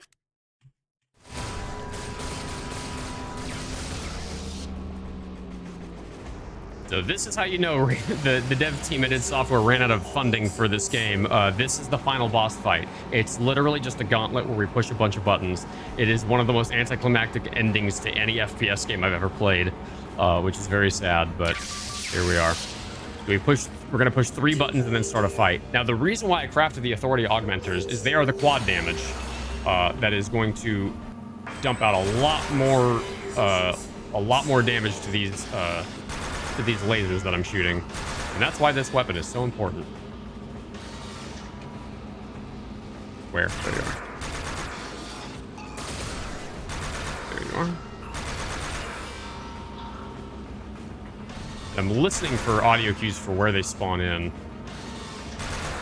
If they don't spawn in my field of vision.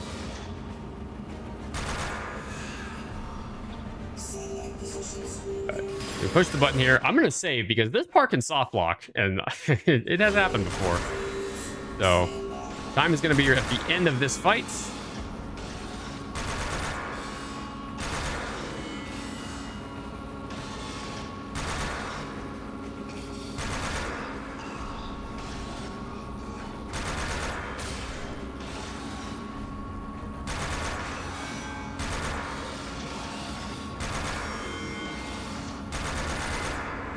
Should be in just a few seconds here.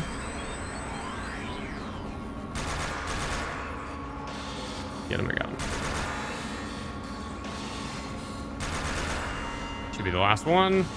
That should be the last one. And That's 15. Time. And that is Rage.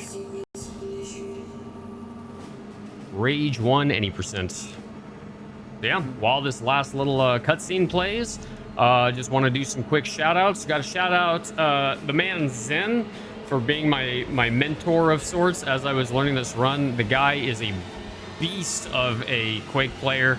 At one point in time, he was one of the top 10 in the entire world at defrag. The guy is a monster of a speedrunner and a good dude all around. Always so positive and always so full of energy. So I gotta give a huge shout out to Zen. Thank you, Zen, for always being a cool dude. I gotta shout out Tachyon for making the for being like a really good moderator, for making the auto splitter, for making the jump fix injector, for pioneering this game when nobody else was running it way back in the day. He was actually running this game when nobody else would, even though the run is so good, as you've just seen. So big shout outs to Tachyon. Got to shout out Zio. Zio's a cool dude, also one of the moderators. Was always super cool to talk to him whenever he pops up in chat. So big shout outs to Zio. And I got to shout out Blaine, who couldn't be here because he got busy. He was supposed to be here on the couch today, but he had a family thing come up, so he couldn't be here. And trust me, Blaine, and Balake all on the couch together is a measure of stupid insanity that you would not be able to handle. So hopefully a future marathon we can get all three of us on the couch, because that'll be really funny if we ever get that. And I gotta, of course, shout out Balake for actually sitting on the couch for the run and explaining things while I'm trying to go as slowly as possible. So thank you, Balake, for being here. Anytime. No, it's been really good. And yeah, especially shout outs to Tak and Zen. Tak and Zen have carried this game through the years. Anything that we've done, anything that Dane's done here would not be possible without those two.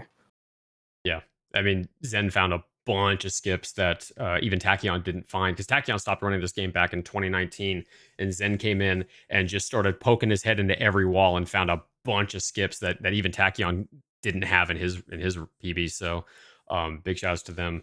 And of course, big shout outs to Osmorn and Happy by 3 for hosting this marathon for such a good cause. Hopefully, Cora, you get to a better place soon, because Texas, I've been there and I'm not in any hurry to go back, if I'm being totally honest. So yeah, hopefully you get to where you're going safely and you live a long and fruitful life.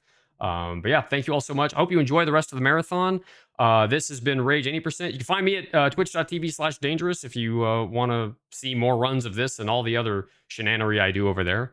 And yeah, back to you, Joker. All right, you actually just took over what I was just about to ask, if we can find you somewhere. So that's fantastic. And thank you again, danejerus and Balake, for joining us here for the Rage 80% run. It was a lot of fun, and I can tell you danejerus has a lot more games and shenanery, as he said, up his sleeve. A lot of fun stuff on his channel, so go check him out when you can. We are going to get ourselves ready to switch over to our next marathon, our next run here on Corathon. We are going towards Grime here, run by Mathulu. Before we let y'all go, again, my name is Joker. Thank you so much here for joining us for the last couple of runs. This won't be the last time you've heard from me. I will be stepping in here to help cover the Fez run that will be happening later on tonight after our Sonic runs. Will be a lot of fun. But again, please make sure you check out all of those runners here from earlier today and onward. Love to have that support, and thank you all so much for running. We are going to take ourselves a very quick break here as we get ourselves moving on and get our next host in.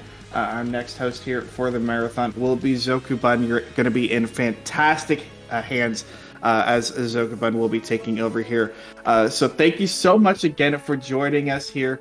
We will be back in just a few minutes with some more runs here for Corathon. My name is Joker. Thank you so much for joining us.